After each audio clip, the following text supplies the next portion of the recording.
시청자 여러분 안녕하십니까? 2천억 원대 횡령 사태를 빚은 오스템 임플란트가 결국 상장 폐지 심사대에 오르게 됐습니다. 주식 거래 정지가 장기화 수순을 밟게 되면서 이만 소액주주들의 원성은 더 커지고 있습니다. 안지혜 기자와 자세히 알아봅니다. 오스템 임플란트 이제는 정말 상장 폐지 기로에 놓였다고 볼 수 있겠죠. 맞습니다. 한국거래소가 방금 전에 공시를 했는데요. 종합적인 요건을 따라서 상장 폐지 가능성을 검토한 결과 오스템 임플란트를 상장 적격성 실질 심사 대상에 결정을 했다라고 방금 전에 공시를 했습니다. 네. 이걸 조금 더 쉽게 설명드리면 시장에 큰 혼란을 빚은 이 회사가 상장사의 지위를 계속 유지해도 되는지 조금 더 자세하게 들여다보겠다는 뜻입니다. 이제 거래소는 다음 달 21일 안에 기업심사위원회를 열고 상장 폐지나 개선 기간 부여를 결정할 예정입니다. 거래소가 이렇게 결정을 한 배경은 뭘까요? 우선 횡령 액수가 워낙 크기도 했지만요. 조만간 다가오는 감사보고서 제출 기한이 가장 주요했던 것으로 보입니다. 네. 이미 외부 감사인이 엄격 감사를 예고했듯이 오스템 임플란트는 이번 횡령 사태로 인해서 지난해 재무제표에 대한 비적정 감사 의견을 받을 가능성이 높은 상황인데요.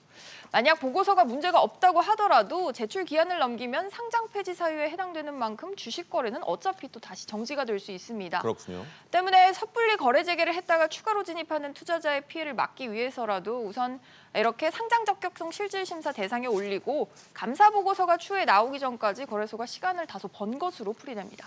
누구보다도 오늘 결과를 기다렸을 소액 주주들 실망이 크겠군요. 네, 그럴 것 같습니다. 추가 피해 예방이라는 그런 거래소의 취지를 이해한다고 해도 기존 주주들 입장에서는 그럼 어느 날 갑자기 거래 정지로 재산권 행사가 막힌 피해는 누가 보상하냐 뭐 이런 얘기를 할 수밖에 없을 것 같은데요. 네.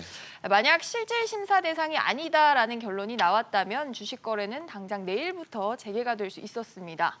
이제 앞으로 기업심사위원회에서 어떤 결과가 나오느냐에 따라서 짧게는 수개월에서 최대 수년까지 투자금이 묶이게 됐습니다. 네.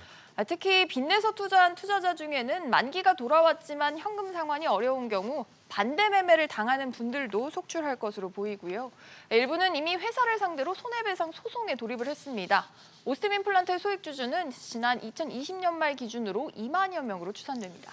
파장이 만만치가 않군요. 내일은 또 거래 재개 갈림길에 올라서는 곳이 또 있죠. 또 다른 상장사입니다. 신라젠인데요. 신라젠은 앞서 지난달 기업심사위원회로부터 상장 폐지 결정을 통보받았습니다. 내일은 네. 2심격인 코스닥 시장위원회가 열립니다. 여기서 다시 한번 상장 폐지 여부를 따져볼 예정입니다. 주주들 또 관심이 쏠려 있겠군요. 한 기자 잘 들었습니다.